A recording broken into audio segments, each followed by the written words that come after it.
ನಮಃ. ಓಂ ಘಂ ಗಣಪತಯೇ ನಮಃ. ಓಂ ನಮೋ ನಾರಾಯಣಾಯ.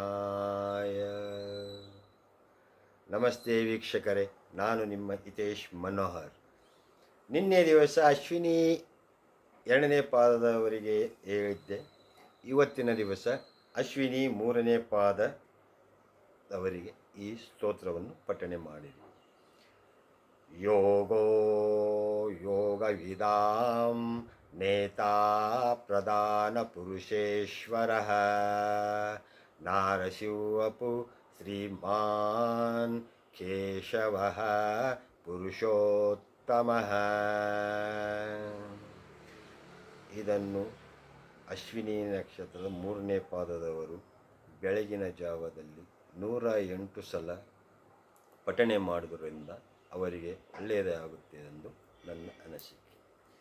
ನಾಳಿನ ಸಂಚಿಕೆಯಲ್ಲಿ ಮೇಷರಾಶಿ ಅಶ್ವಿನಿ 4ನೇ ಪಾದದವರಿಗೆ ತಿಳಿಸಿಕೊಡುತ್ತೇನೆ.